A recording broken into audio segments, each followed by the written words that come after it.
Government corruption has never been more prevalent or caused more harm. It's why extremism is on the rise. It's why the financial gap between the haves and have-nots has never been wider.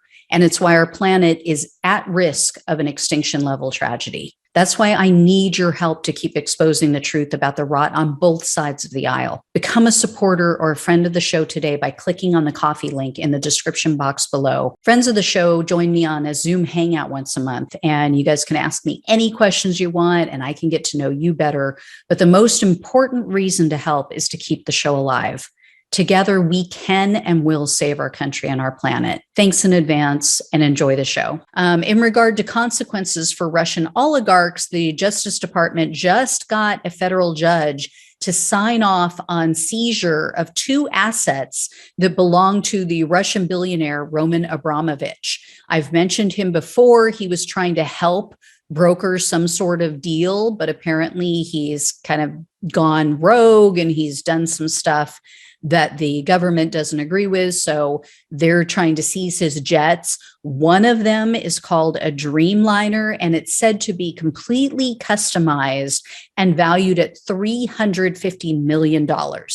They say that it's one of the most expensive private planes in the entire world. I mean, if they're going to sell that off and they're going to give that money to the Ukrainians, good. Or if they're going to pay us back for what we've already given them. In retail news, McDonald's announced that they have officially sold all of their Russian stores. And so Russia is now vowing to replace their products. They're going to come out with their own alternative to, the Big Mac and all this stuff. They say it's going to be just as tasty. So Starbucks also announced that they are planning to permanently pull out of Russia. They're not going back. And the war crime trials have continued. As I mentioned previously, there was a 21-year-old man who was convicted of murdering a civilian.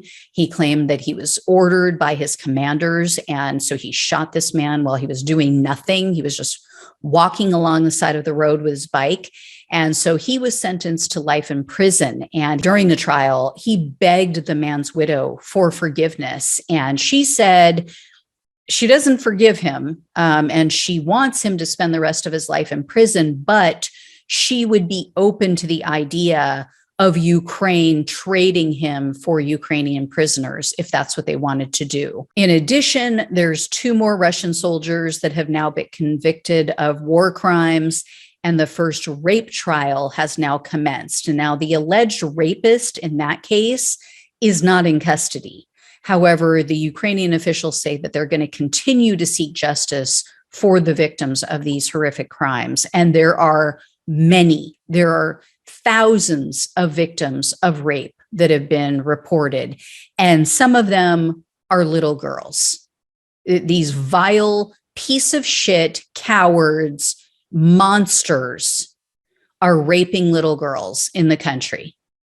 So you wonder why. They've been taking polls trying to find out what the Ukrainian people want, if they would be open to the idea of ceding some of their land, some of their country to Russia. And overwhelmingly, they say no. They want to keep fighting. They are not willing to give up any part of their country. And I would imagine that it's stuff like this, because they see what Russia has done. It's not just about give us your land.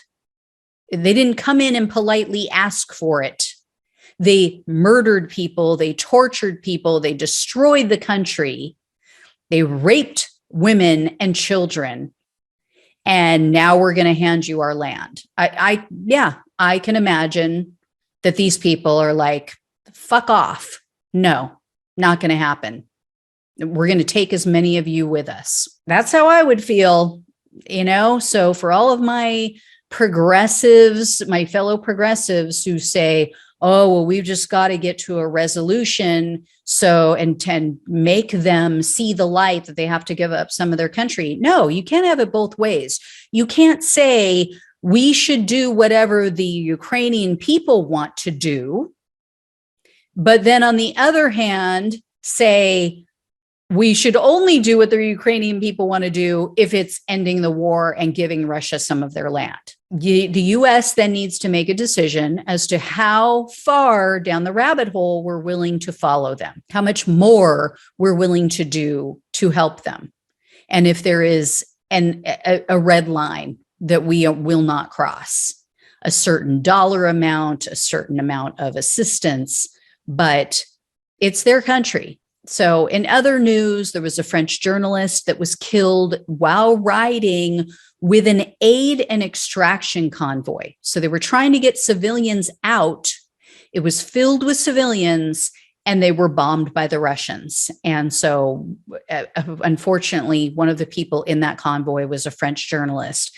And the AP has reported that pro-Russian hackers had filled social media with BS conspiracy theories that were meant to sow distrust among neighboring countries, that particularly Ukraine and Poland. This was when a lot of Ukrainians were streaming into Poland and fleeing the country. So what they did was they launched a campaign and they were claiming that, quote, criminal gangs were waiting to harvest the organs of child refugees. And they say that these lies were then spread on Russian state television. So they picked it up and ran with it.